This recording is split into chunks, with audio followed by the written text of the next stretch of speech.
नमो नमः विद्यार्थियों, एवीएन के यूट्यूब चैनल में आपका हार्दिक स्वागत है। आज हम बात करते हैं संस्कृत के एक रोचक और महत्वपूर्ण टॉपिक के बारे में, और वो टॉपिक है अपना प्रत्यय प्रकरणम। सबसे पहले हम जानेंगे कि प्रत्यय कहते किसे हैं, इसकी परिभाषा क्या होती है, इसके भेद क्या होते हैं, ये कैसे काम करता है, इन सब के बारे में आज हम चर्चा करेंगे। सबसे पहले देखते हैं परिभाषा कि प्रत्यय की परिभाषा क्या होती है। प्रत्यय की परिभाषा होती है वे शब्द या शब्दांश, कोई शब्द भी हो सकता है या फिर कोई शब्दांश भी हो सकता है। वे शब्द या शब्दांश जो किसी शब्द या धातु के, ये शब्द के साथ भी जुड़ सकते हैं या किसी धातु के साथ भी जुड़ सकते हैं। किसी शब्द या धातु के पश्चात यानी बाद में, धातु के पश्चात यानी बाद में जुड़ करके उसके अर्थ में परिवर्तन या कोई चमत्कार उत्पन्न कर देते हैं, उन्हें प्रत्यय कहते हैं। प्रत्यय का उदाहरण है जैसे गम धातु में तुमुन प्रत्यय जोड़ेंगे, गम धातु में तुमुन प्रत्यय जोड़ेंगे। गम धातु का अर्थ होता है जाना।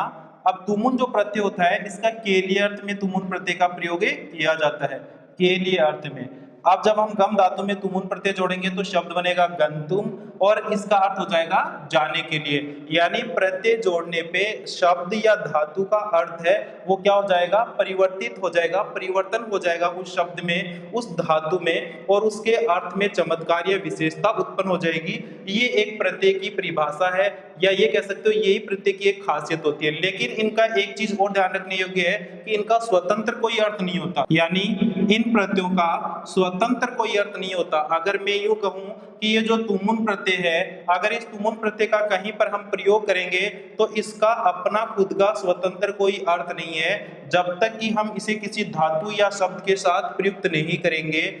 कोई भी प्रत्यय हो, अगर वो कृत प्रत्यय, तद्धित प्रत्यय, स्त्री प्रत्यय या प्रत्यय के किसी भी भेद में से हो, अगर हम उसे धातु के साथ प्रयुक्त करेंगे तो ही उसका कोई अर्थ या मीन्स होता है। लेकिन जब उसे स्वतंत्र रूप से कहीं पर लिख दिया जाता है तो उस प्रत्यय का अपना कोई अर्थ नहीं होता, यानी ये प्रत्यय क्या होता है, एक तरीके से निरर्थक ही होता है, यानी इसका कोई अर्थ नहीं होता है। इसलिए हम हमेशा प्रत्यय को क्या करते हैं, किसी धातु या शब्द के साथ में प्रयुक्त करते हैं। चलो ठीक है, यहाँ तक क्लियर है अपना। अब हम बात करते हैं प्रत्यय की भेद की, कि प्रत्यय के कितने भेद होते हैं। मुख्य रूप से संस्कृत में प्रत्यय के 3 भेद होते हैं।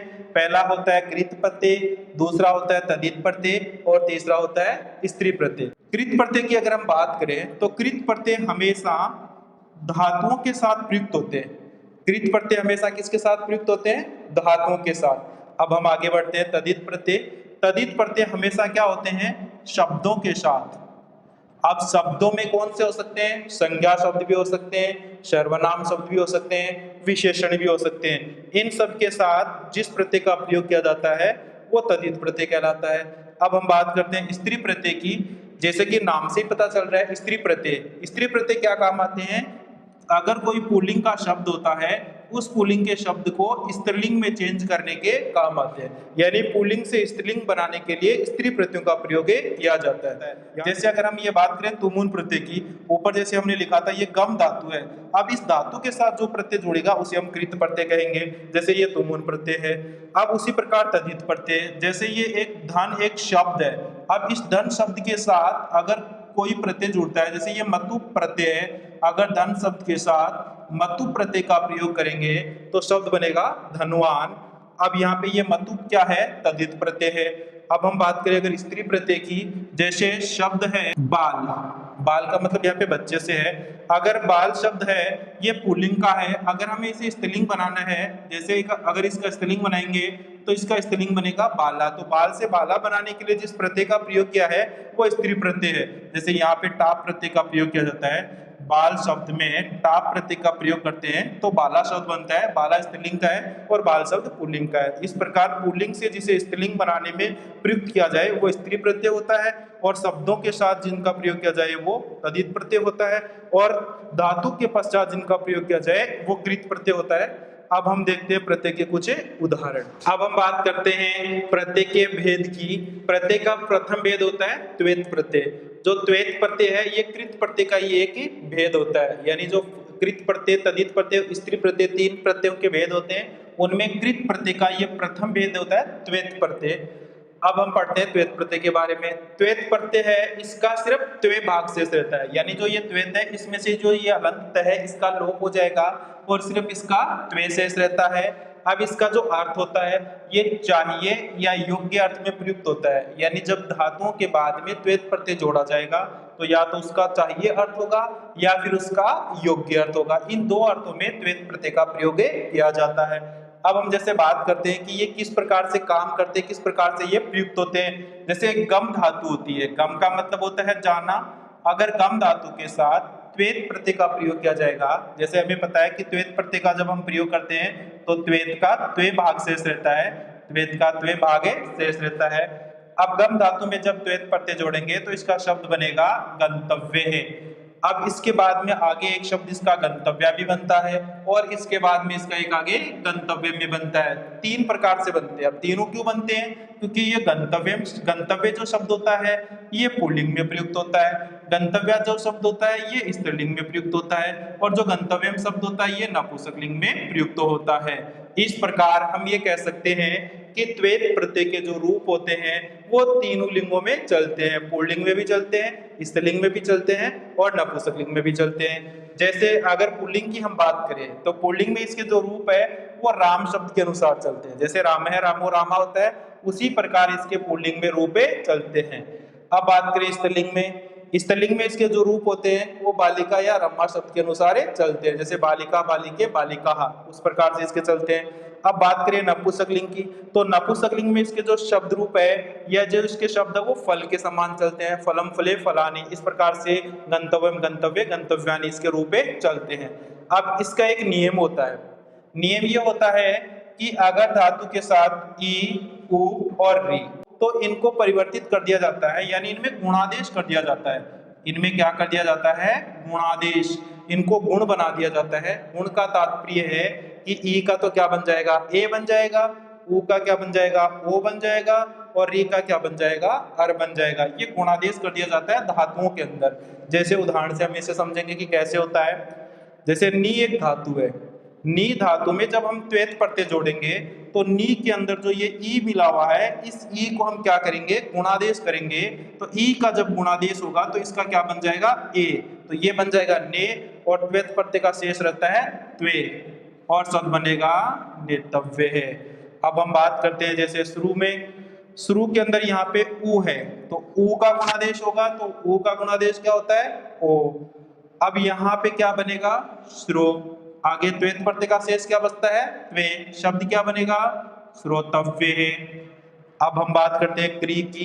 क्री में किसकी मात्रा है? री की, और री की मात्रा हो तो उसे गुणादेश में क्या कर देते हैं? अर कर देते हैं। अब हम इसका अर करेंगे और आगे क्या जोड़ेंगे?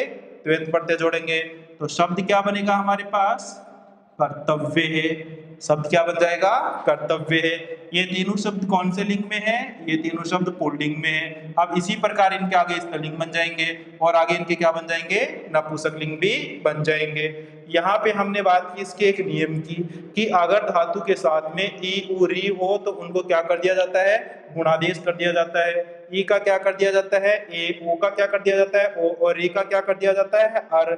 उदाहरण से हमने इसको और भी अच्छी प्रकार से समझा है। नी से क्या बनेगा? नेतव्य बनेगा। ध्यान रखना है, नी से नितव्य नहीं बनेगा। इस ई का क्या हो जाएगा? गुणादेश। इसी प्रकार शुरू में ऊ का क्या हो जाएगा? गुणादेश। श्रुतव्य नहीं बनेगा, श्रोतव्य बनेगा। और यहाँ पे क्री में री है, इसका भी गुणादेश होकर के कर्तव्य बनेगा, कृतव्य शब्द नहीं बनेगा। अब हम त्वेत प्रत्यय के कुछ अन्य नियम या उदाहरणों के बारे में चर्चा करते हैं। जैसे एक होता है इट का आगम होना। त्वेत प्रत्यय के अंदर जैसे एक दूसरा नियम होता है, इट का आगम हो जाता है अगर सेठ धातु हो तो। सेठ धातुएं होती है, उन धातुओं में अगर त्वेत प्रत्यय का प्रयोग किया जाता है तो वहां पे इट का आगम हो जाता है। इट का आगम का मतलब होता है वहां पे ई का आगम हो जाता है। आगम का मतलब होता है उनके साथ ई को जोड़ दिया जाता है, यानी उन धातुओं के बीच में ई न होते हुए भी उनके साथ में क्या कर दिया जाता है? ई को जोड़ दिया जाता है। जैसे हम उदाहरण से समझते हैं, जैसे एक उदाहरण है पत धातु और इसमें त्वेत प्रत्यय जोड़ेंगे। पत एक सेठ धातु होती है। अब यहाँ पे जब इसमें त्वेत प्रत्यय जोड़ेंगे तो इसमें इट का आगम हो जाएगा, यानी ई का आगम हो जाएगा। और जब नया शब्द बनाएंगे तो नया शब्द इसमें बनेगा पतितव्य है। पतितव्य है। यानी ये जो ई है ये इट के आगम से यहाँ पे ई का आगम हो चुका है और न होते हुए भी इस धातु के साथ ई आ जाएगी। जैसे दूसरे उदाहरण से समझते हैं, रक्ष धन त्वेत में से अगर त्वेत प्रत्यय जोड़ेंगे तो रक्ष धातु भी सेठ धातु होती है, तो इसमें भी इट का आगम हो जाएगा और शब्द बनेगा अपने पास रक्षितव्य है। क्या शब्द बनेगा? रक्षितव्य है। अब हम बात करते हैं वंद धातु में। वन धातु में त्वेत प्रत्यय जोड़ेंगे, ये भी एक सेठ धातु होती है, तो इसमें भी इट का आगम हो जाएगा और शब्द क्या बनेगा? वंदितव्य। वंदितव्य है, ये शब्द बनेंगे। इनके अंदर ई न होते हुए इट के आगम सूत्र से ई का यहाँ पे आगम हो जाता है। अब हम इसके एक अन्य सूत्र के बारे में बात करते हैं कि अगर धातु के अंत में मैं हो, धातु के अंत में क्या हो? मैं, तो उस मैं को किस में चेंज कर दिया जाता है? न में। अंतिम मैं को चेंज किस में करेंगे? न में। जैसे गम धातु है, इसमें त्वेत प्रत्यय जोड़ेंगे तो गम के अंत में हलंत में है और इसको चेंज किस में कर देंगे? न में। तो इसका क्या शब्द बनेगा? गंतव्य है। शब्द क्या बनेगा? गंतव्य है। इसी प्रकार नम धातु में त्वेत प्रत्यय जोड़ेंगे तो जो ये अंतिम मैं है इसका न में चेंज कर दिया जाएगा, न में परिवर्तित कर दिया जाएगा और इसका शब्द क्या बनेगा? नंतव्य है। नंतव्य है। ठीक है, यहां तक का क्लियर है? चलो अपना अब ये त्वेत प्रत्यय क्लियर होता है। अब हम बात करते हैं आगे दूसरे प्रत्यय के बारे में। ओके, अब हम बात करते हैं सेकंड प्रत्यय की, एनियर प्रत्यय। ये भी एक कृत प्रत्यय का ही पार्ट होता है। कृत प्रत्यय का ये कि भेद होता है। एनियर प्रत्यय, एनियर प्रत्यय का अन्य भाग शेष रहता है। एनियर प्रत्यय का क्या शेष रहता है? अन्य भाग शेष रहता है। ये जो रह होता है हलंत रह, इस रह का क्या हो जाएगा? लोप हो जाएगा और अन्य शेष बचेगा। इस एनियर प्रत्यय का हमेशा कर्मवाच्य में प्रयोग किया जाता है, यानी धातु के साथ कर्मवाच्य में इसका प्रयोग किया जाता है। योग्य या चाहिए अर्थ में यह प्रयुक्त होता है, या तो योग्य या चाहिए अर्थ में एनियर प्रत्यय का प्रयोग किया जाता है। जैसे हम उदाहरण से समझते हैं इसको। जैसे एक पट धातु होती है, पट का मतलब होता है वैसे सिंपली पढ़ना। अब इसके अंदर जब एनियर प्रत्यय को जोड़ा जाएगा तो इसका शब्द बनेगा पठनीय। पठनीय का अर्थ क्या हो जाएगा? पढ़ना चाहिए। पठनीय का अर्थ क्या हो जाएगा? पढ़ना चाहिए या पढ़ने के योग्य। पठनीय और पठनीय तीनों बनते हैं, अर्थात एनियर प्रत्यय के विरूप तीनों लिंगों में चलते हैं। पुल्लिंग में, स्त्रीलिंग में और नपुंसकलिंग में। पुल्लिंग में इसके जो रूप है वो राम शब्द के अनुसार चलते हैं, स्त्रीलिंग में इसके जो रूप है वो रमा शब्द के अनुसार चलते हैं और नपुंसकलिंग में इसके जो रूप होते हैं वो फल शब्द के अनुसार चलते हैं। अब हम बात करते हैं इसके कुछ उदाहरण और नियमों की। जैसे पहला नियम होता है कि उपधा में, उपधा का मतलब होता है प्रारंभ में, धातु के प्रारंभ में अगर ई, उ और री हो, अगर धातु के प्रारंभ में क्या हो? ई, उ और री हो, तो इन्हें क्या कर दिया जाएगा? इन्हें भी गुणादेश कर दिया जाएगा। इन्हें क्या कर दिया जाएगा? गुणादेश कर दिया जाएगा। गुणादेश का मतलब होता है गुण कर दिया जाएगा। ई का क्या हो जाएगा? ए हो जाएगा, ओ का क्या हो जाएगा? ओ हो जाएगा और री का क्या हो जाएगा? अर हो जाएगा। लेकिन ये शब्द कहाँ होने चाहिए? धातु के उपधा में, धातु के प्रारंभ में होने चाहिए, तो इनमें क्या हो जाएगा? गुणादेश हो जाएगा। जैसे हम उदाहरण से समझने की कोशिश करते हैं। पहला उदाहरण है लिक धातु, और इसमें जब एनियर प्रत्यय जोड़ेंगे, अब लिक धातु में देखेंगे तो इसका उपधा ये है, इसमें प्रारंभ में क्या जुड़ा हुआ है? ई, तो इसका क्या बन जाएगा? ई का क्या बनेगा? ए, और नया शब्द क्या बन जाएगा? लेखनीय है। यानी इस ई को गुणादेश कर दिया जाएगा और शब्द बन जाएगा लेखनीय है। दूसरे उदाहरण की हम बात करते हैं। जैसे मुच धातु है, मुच धातु में उपधा में प्रारंभ में किसकी मात्रा है? ऊ की, तो ऊ को गुणादेश होकर क्या बन जाता है? ओ। अब एनियर प्रत्यय इसमें जोड़ेंगे तो शब्द क्या बनेगा? वचनीय है। आया समझ में ये? ओके, अब बात करते हैं अंतिम उदाहरण की। जैसे दृश्य धातु है और इसमें एनियर प्रत्यय जोड़ेंगे। यहाँ पे दृश्य में किसकी मात्रा है? री की, उपधा में री है, तो इसका क्या कर देंगे? अर कर देंगे। अब अगर इसका अर बनाएंगे तो शब्द क्या बनेगा हमारे पास? दर्शनीय है। शब्द क्या बनेगा? दर्शनीय। ये सारे शब्द कौन से लिंग में है? ये सारे पुल्लिंग में। अब इनके स्त्रीलिंग भी और नपुंसकलिंग भी बनते हैं, वो कैसे बनेंगे? जैसे पठनीय बना, लेखनीय, मोचनीय, दर्शनीय, इस प्रकार से। और नपुंसकलिंग में जैसे पठनीय बना है वैसे लेखनीय, मोचनीय और दर्शनीय इसके रूप आगे बनते हैं। अब हम इसके कुछ और उदाहरणों की बातें करते हैं। अब इसका सेकंड नियम होता है कि अगर कुछ धातुएं ऐसी भी होती है जैसे उनके साथ जब एनियर प्रत्यय का प्रयोग किया जाता है तो जैसे उसका एनीय भाग शेष रहता है और उसमें कोई भी चेंजेस नहीं किया जाता। जैसे पहले के अंदर क्या था कि अगर उपधा में अगर हमारे पास ई उ री हो तो उनका ए ओ अर बना दिया जाता है, यानी गुणादेश कर दिया जाता है। लेकिन द्वितीय नियम में क्या होता है, धातुओं के साथ सीधा एनियर प्रत्यय जोड़ दिया जाता है, वहां पे उसके साथ कोई परिवर्तन नहीं किया जाता है। जैसे अगर पा धातु की बात करें, पा धातु में एनियर प्रत्यय जोड़ेंगे, पा का मतलब पीने से होता है, पा धातु में एनियर प्रत्यय जोड़ेंगे तो शब्द क्या बनेगा, पानीय। यहाँ पे पा धातु में कुछ भी चेंजेस नहीं किया गया, एनियर प्रत्यय का क्या भाग शेष रहा, एनीय, और पुल्लिंग में इसका शब्द क्या बन गया, पानीय। अब हम बात करते हैं ज्ञा धातु की। ज्ञा से धातु में एनियर प्रत्यय करेंगे तो ज्ञा से क्या बनेगा, ज्ञानीय। यहाँ पर भी ज्ञा धातु में कोई परिवर्तन या चेंजेज नहीं किया गया, एज इट ज्ञा धातु में एनियर प्रत्यय जोड़ दिया गया है और एनियर का अन्य भाग शेष रहेगा और शब्द बन जाएगा ज्ञानीय, ज्ञान के योग्य। वच धातु, वच का मतलब उक्त से है, बोलने से है, इसमें एनियर प्रत्यय जोड़ेंगे तो वच से क्या बनेगा, वचनीय। यहाँ पर भी वच धातु में कोई परिवर्तन नहीं किया गया है। अब बात करते हैं नम धातु की।